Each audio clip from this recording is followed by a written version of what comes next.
Hi all.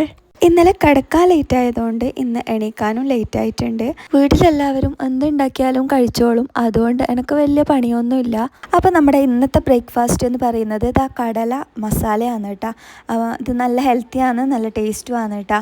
അതുകൊണ്ട് ഞങ്ങൾ ഇടയ്ക്കിടയ്ക്ക് ഇത് ഉണ്ടാക്കലുണ്ട്. അതിനായിട്ട് ഞാനിതാ കുക്കർ എടുത്തിട്ട് അതിലേക്ക് കടലയെല്ലാം ഇട്ട് കൊടുത്തിട്ടുണ്ട്. പിന്നെ കുറച്ച് വെള്ളം കൂടി ഒഴിച്ചു കൊടുക്കുന്നുണ്ട്. അതിൻ്റെ കൂടെ കുറച്ച് ഉപ്പും കൂടി ഇട്ടിട്ട് വേവിക്കാൻ വെക്കുന്നുണ്ട് കേട്ടോ. മോൻ്റെ പനിയെല്ലാം ഇപ്പം ഏകദേശം പോയിട്ടുണ്ട്. പക്ഷേ എൻ്റെ വീട് വിട്ട് എവിടെയും പോയിട്ടാ ആ പനി എനിക്കാണ് ഇപ്പോൾ കിട്ടിയിട്ടുള്ളത്. അതുകൊണ്ട് തന്നെ രാവിലെ ഭയങ്കര ക്ഷീണമെല്ലാം ഉണ്ടായിന് കേട്ടോ. അപ്പം എങ്ങനെയല്ലോ ആണ് ഞാൻ ഇതെല്ലാം ആക്കിയിട്ട് എടുക്കുന്നത്. നല്ല തലവേദനയും ശരീരമെല്ലാം വേദനയെല്ലാം ഉണ്ടായി. പക്ഷെ പനിയെന്നെല്ലാം വിചാരിച്ചിട്ട് റെസ്റ്റ് എടുത്താൽ പിന്നെ ആടന്നെ ഇരുന്ന് പോകും. അതുകൊണ്ട് റെസ്റ്റ് എടുക്കാനിരിക്കാതെ ഞാൻ കിച്ചണിലേക്ക് കയറിയിട്ടുണ്ട്. നമ്മൾ ഓരോ കാര്യത്തിന് ഇറങ്ങി തിരിച്ചെങ്കിൽ പിന്നെ നമ്മുടെ വേദനയൊന്നും അത്ര നമുക്കറിയില്ല.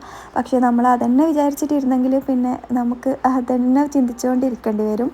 അതുകൊണ്ട് ഞാനിതാ ഓരോരോ പണിയും വേഗം വേഗം തീർക്കുന്നുണ്ട്. മോനിതാ ഇന്ന് സ്കൂളുണ്ടായതുകൊണ്ട് ഞാൻ സ്നാക്സിൽ ഇങ്ങനത്തെ കേക്കാണ് വെച്ച് കൊടുക്കുന്നത്. ഇത് അവന് ഭയങ്കര ഇഷ്ടമാണ്. ഫ്രൂട്ട്സ് ഒന്നും അധികം കഴിക്കാത്തതുകൊണ്ട് ഞാൻ അങ്ങനത്തെ കാര്യങ്ങളൊന്നും വെച്ച് കൊടുക്കലില്ല. ഇങ്ങനത്തെ ബിസ്ക്കറ്റും പിന്നെ കേക്കും അങ്ങനത്തെ എല്ലാം ഞാൻ കൂടുതലും വെച്ച് കൊടുക്കൽ.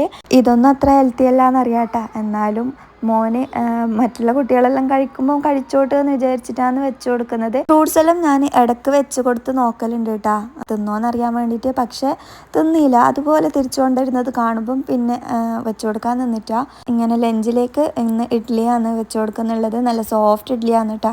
നിങ്ങൾക്ക് കാണുമ്പോൾ തന്നെ മനസ്സിലാവുന്നുണ്ടാവും. കറിയായിട്ടൊന്നും വെച്ച് കൊടുക്കുന്നില്ല. കറി അവന് ഇപ്പോൾ ആയിട്ട് കൂട്ടലില്ല. അതുകൊണ്ട് കറിക്ക് പകരം ചെമ്മീൻ പൊരിച്ചിട്ടുണ്ടായിന്, അതാണ് വെച്ച് കൊടുക്കുന്നുള്ളത്. സ്നാക്സും ലഞ്ചും എല്ലാം റെഡിയാക്കിയിട്ട് വെച്ചിട്ട് അവനെ പോയിട്ട് വിളിക്കുമ്പോഴാണ് പനിയുള്ളതുപോലെ തോന്നിയത്. അപ്പോൾ പിന്നെ ഇന്ന് അയക്കണ്ടെന്ന് വിചാരിച്ച് അപ്പോൾ സ്നാക്സും ലഞ്ചെല്ലാം വീട്ടിലിരുന്ന് കഴിക്കേണ്ട അവസ്ഥയായിട്ടുണ്ട്. അങ്ങനെ അവനെ ആടെ ഉറക്കി കിടത്തിയിട്ട് ഞാനിതാ പിന്നെയും കിച്ചണിലേക്ക് വന്നിട്ടുണ്ട്. അപ്പം ഇതാ അധികം പാത്രമെല്ലാം ഒന്ന് കഴുകിയെടുക്കാനുണ്ടായിന്, അതെല്ലാം ഒന്ന് കഴുകിയെടുക്കുന്നുണ്ട്.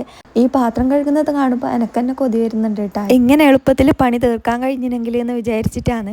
അങ്ങനെ ഇതാ പാത്രങ്ങളെല്ലാം കഴുകിയെടുത്തിട്ടുണ്ട്. ഇനി നമ്മുടെ കൗണ്ടർ ടോപ്പെല്ലാം ഒന്ന് തുടച്ചെല്ലാം എടുക്കണം. പനിയെല്ലാം ആയതുകൊണ്ട് ഇന്നലെ അടിച്ചും തുടച്ചൊന്നും ഉണ്ടായിട്ടാട്ടാ. അതുകൊണ്ട് ഇന്ന് അടിക്കാനും തുടക്കാനും എല്ലാം ഉണ്ട്. നമ്മുടെ കടലയെല്ലാം നല്ല അടിപൊളിയായിട്ട് വെന്ത് കിട്ടിയിട്ടുണ്ട്. അപ്പോൾ ഇതാ ഞാൻ മസാലയെല്ലാം ആക്കി എടുത്തിട്ട് അതിൻ്റെ മുകളിൽ കുറച്ച് കുക്കുംബറും കുറച്ച് ഉള്ളിയും ഇങ്ങനെ വെതറി കൊടുത്തിട്ടുണ്ട്. മുകളിൽ കുറച്ച് നാരങ്ങ നീര് ഒഴിച്ചു കൊടുത്തെങ്കിൽ നമ്മുടെ മസാല കടല ഇങ്ങനെ റെഡി ആയിട്ട് കിട്ടും. പിന്നെ ഇതാ ഒരു കട്ടൻ ചായയും കൂടി ഉണ്ടെങ്കിൽ പിന്നെ ഒന്നും പറയണ്ട, സ്വർഗം എന്ന് പറഞ്ഞാൽ മതിയല്ല. ഇങ്ങനെ ഇതാ മിക്സ് ആക്കിയിട്ട് ഇങ്ങനെ തിന്നണം കേട്ടോ.